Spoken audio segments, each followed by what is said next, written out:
Boa noite, nós somos alunos do Centro Universitário FAMetro e vamos fazer um trabalho para a professora Ana Caroline da disciplina de Bioquímica. Bom, nosso grupo é constituído por 3 componentes, Célio Gabriel, Rutieli Nascimento e Pietra Picanso. Eu vou começar falando sobre o tecido adiposo.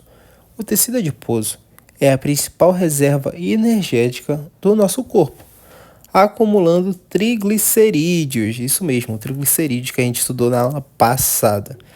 A síntese desses triglicerídeos depende da glicose, que entra nas células adiposas via GLUT4, que esse mesmo é ativado pela insulina.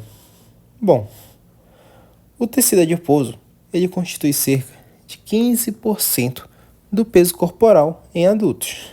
Como eu disse anteriormente, é a principal reserva energética do nosso corpo, pois ele acumula triglicerídeos nas células adiposas. Ele também é responsável pelos ácidos graxos, que chegam ao tecido adiposo através de lipoproteínas plasmáticas. Já quando vamos falando sobre o período pós-prandial, ele ocorre por uma predominância de vias anabólicas para armazenamento de energia.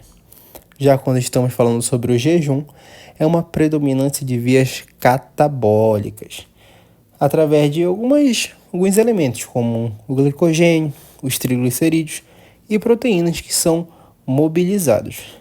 Já no jejum prolongado, ou seja, 2 dias, 3, os corpos cetônicos tornam-se essenciais para a sobrevivência.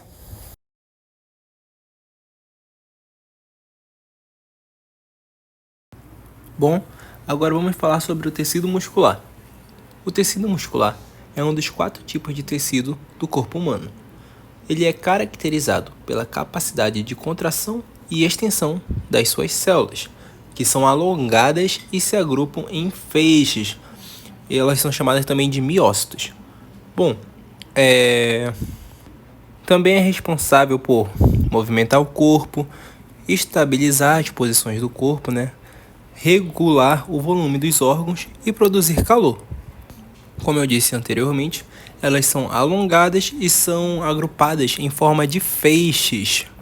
E são ricas em proteínas como a quitina e miosina. E são classificadas em 3 categorias. São elas o tecido muscular liso, o tecido muscular estriado esquelético e o tecido muscular estriado cardíaco. O músculo estriado cardíaco é um tecido muscular especializado que forma as camadas do coração, chamadas de miocárdio. Ele é caracterizado por ter sua contração involuntária, rápida, contínua, ramificada e também possui discos intercalares. Na contração rápida e contínua, o músculo cardíaco ele precisa contrair entre 60 e 100 vezes por minuto. E esse número ainda pode aumentar durante exercícios físicos. Agora falaremos sobre o estriado esquelético.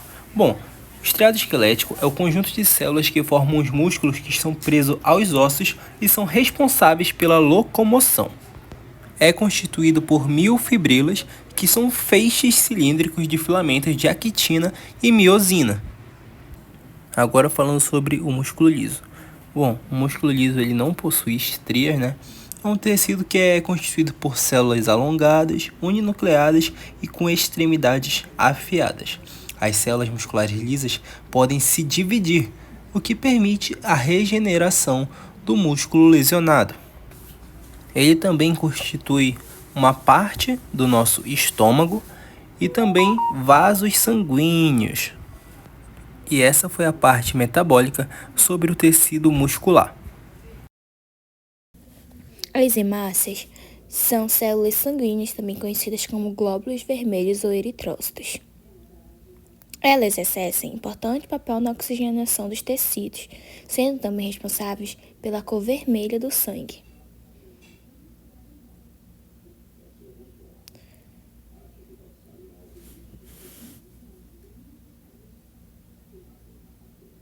Seu metabolismo é anaeróbico devido à ausência de mitocôndrias.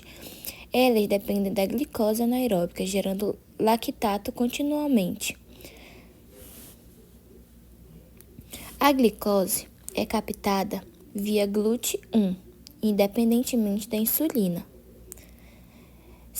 O lactato produzido é enviado ao fígado, onde é convertido em glicose via gliconeogênese.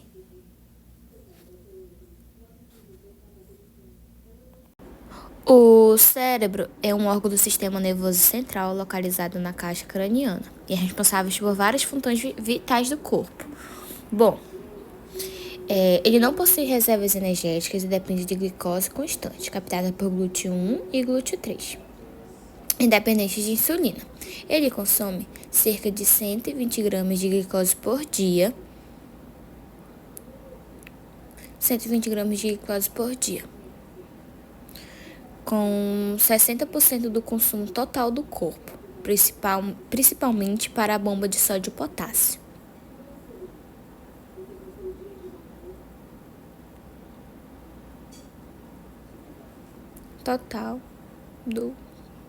Consumo total do corpo.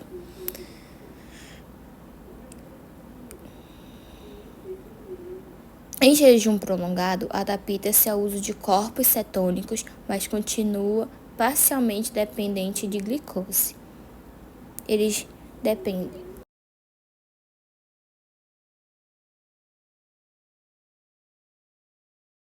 Vamos falar um pouco sobre a função do fígado. O fígado ele é uma das maiores glândulas do corpo humano. Ele tem a função de regular a glicemia,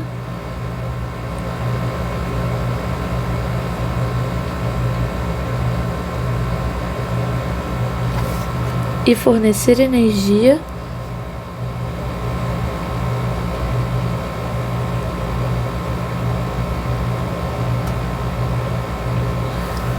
para o SNC.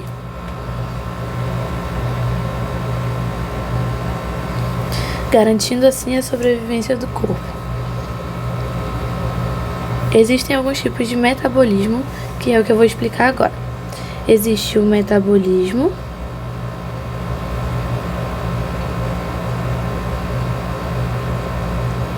hepático,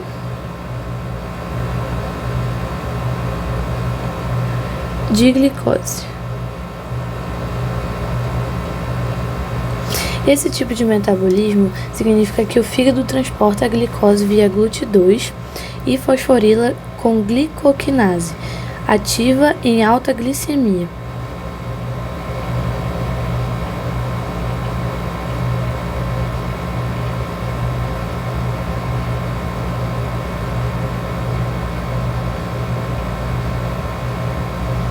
A insulina estimula a glicose e síntese de glicogênio. O glucagon ativa glicogenólise e gliconeogênese, que utiliza aminoácidos, glicerol e lactato. Temos também o metabolismo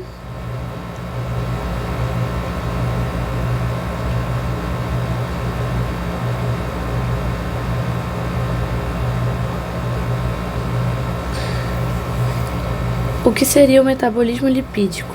Após as refeições, o fígado sintetiza ácidos graxos e exporta VLDL para armazenamento.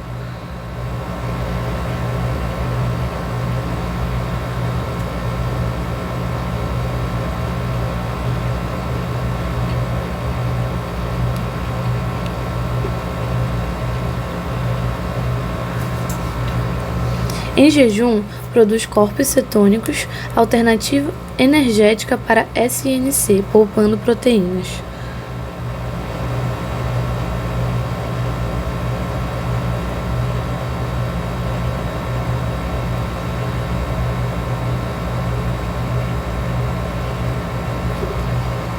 E por último, o metabolismo proteico.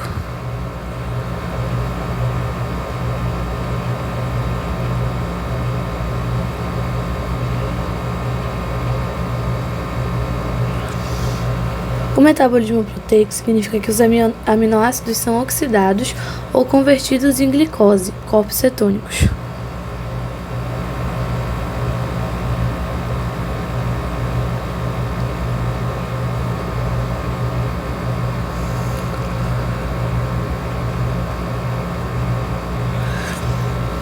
Em jejum, são usados na gliconeogênese. O fígado sintetiza proteínas plasmáticas e excreta nitrogênio via ciclo da ureia.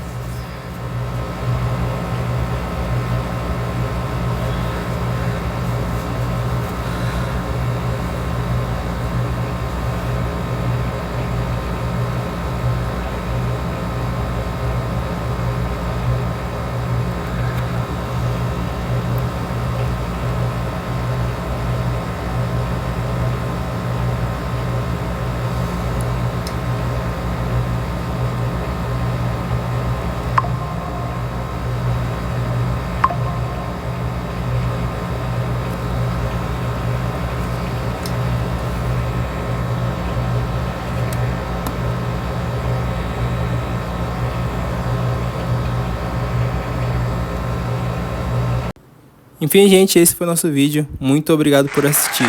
Até mais!